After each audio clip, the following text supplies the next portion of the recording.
Hello everyone, welcome to my YouTube channel Hey Hydrogen. In this video I am going to tell you about electromagnetic radiation. So after hearing this term, lots of questions may be arising in your mind. If not, that is also okay, because after watching this video you will know what is electromagnetic radiation and what are the uses and properties of it. So before going into deeper, I must tell you this is very vast topic to discuss, but I am going to tell you in short so that you can understand it very easily.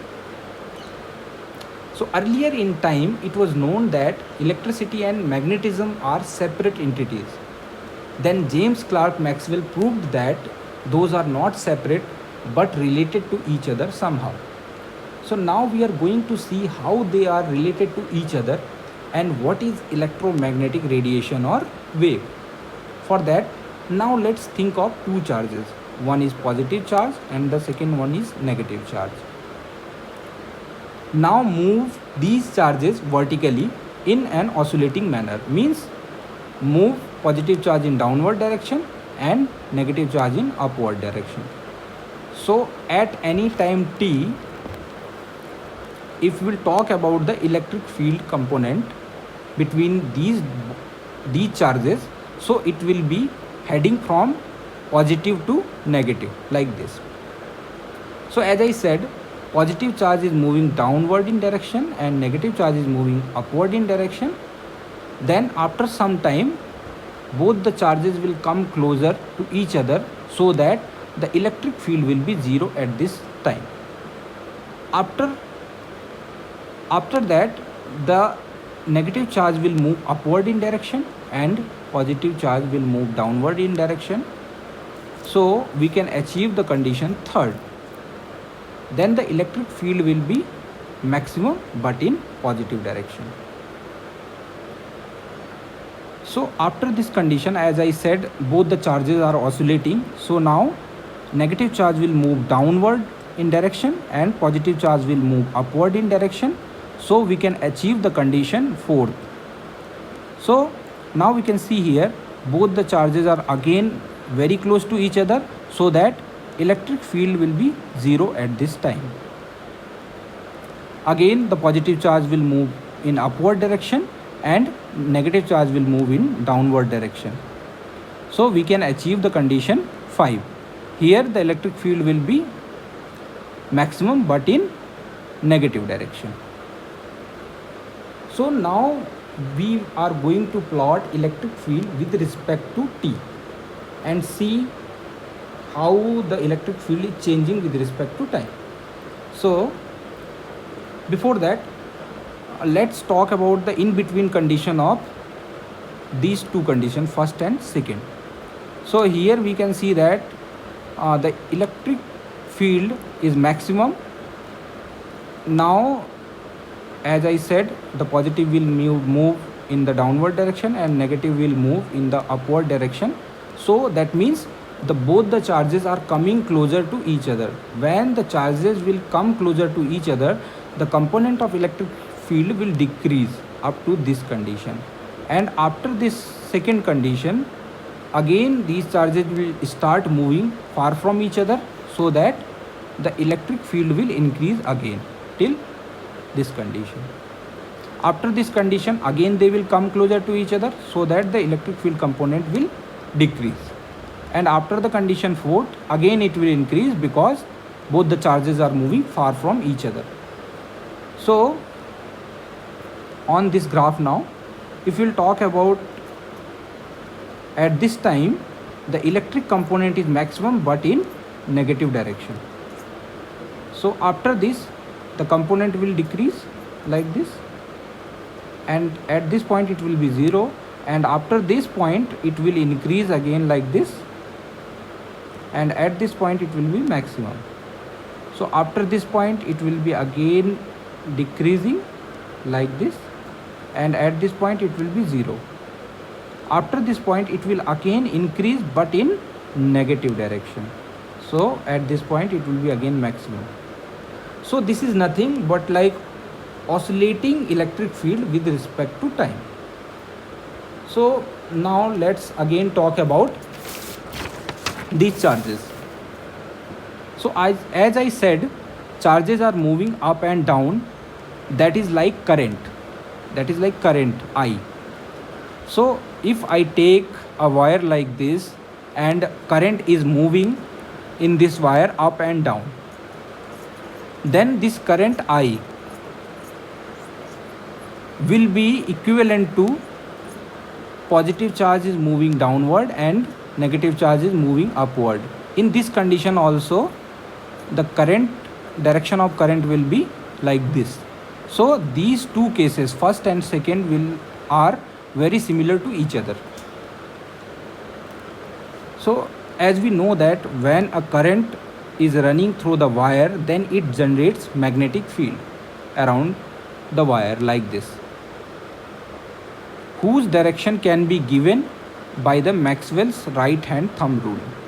According to this rule, when current is heading in the upward direction, then we have to keep our thumb in the direction of current and wrap the fingers like this, so that the direction of fingers will indicate the direction of magnetic field. In the second case, when the current is heading downward in the direction, then we have to keep our thumb in the downward direction and wrap this wire like this, so that the direction of fingers will show the direction of magnetic field. So at this condition, as I said, the charges are oscillating. So at this point of time, the charges will come close to each other. They will be very close to each other, so that the current will be zero and magnetic field will be also zero. If we will invert the current like this, now current is heading upward in the direction, then the magnetic field will be like this and in this direction. So if we will plot the magnetic field with respect to t, then it will be like this. It will be oscillating with respect to t, but it will be perpendicular to the electric field as we shown earlier. So now we plot all the steps together. So one thing is for sure, when we change E, we can see there is a change in B, and when we change B, we can see there is a change in E, or electric field.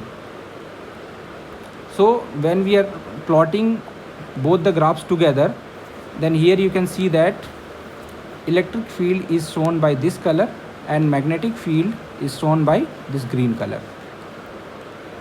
So with respect to time, the electric field will propagate like this, and the magnetic field will propagate like this.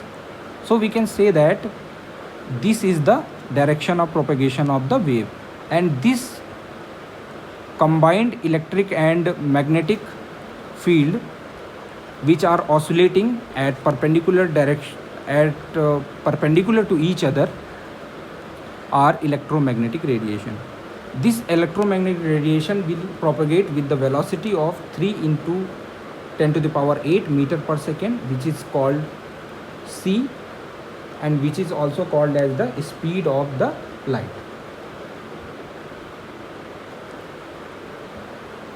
So now all these electromagnetic radiations are characterized by some entities, which are wavelength, frequency and wave number.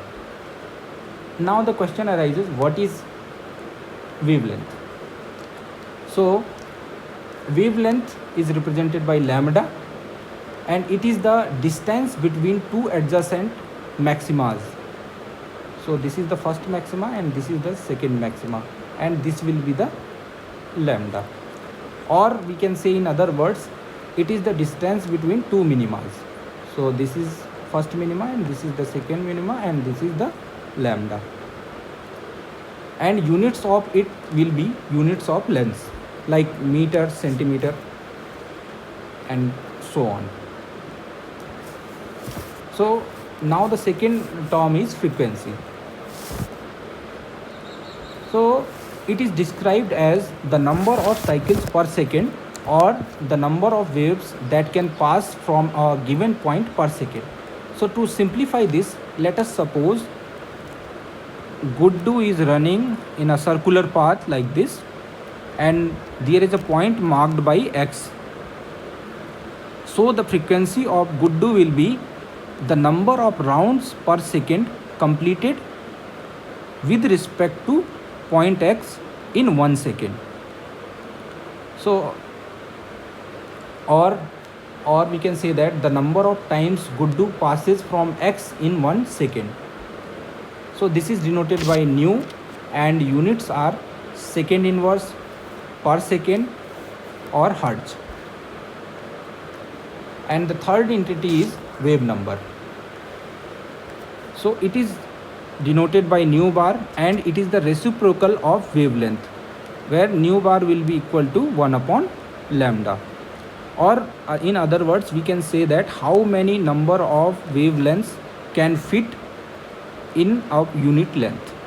So units of it will be reciprocal of units of lambda, like meter inverse and centimeter inverse and so on. So one more thing I want to discuss about the electromagnetic radiation, which is the relation between wavelength and frequency. If we will multiply the frequency and wavelength, then we will get a constant number c, which is called the speed of light. That is true for all types of electromagnetic radiations. So now we will come to our last question. What are the uses of electromagnetic radiation? So electromagnetic radiation is a form of energy which is all around us in many forms, like radio waves, microwaves, X-rays, gamma rays, visible rays, UV rays. These are also called as electromagnetic spectrum, and among which visible rays are those which helps us to see the every object in the world. So there are other uses of electromagnetic radiation also, like almost everyone in the world use communication devices like phone, which are based on radio waves, and we use microwave oven in the kitchen, and that is also based on microwave. And we know that we use remote control devices like TV remote and AC remotes, which are based on infrared radiation. And we know that nowadays electromagnetic radiation can be also used in medical field also. So according to these points, we can say that electromagnetic radiation are very useful in our daily life. So thank you all of you for seeing this video, and we will meet in the another video.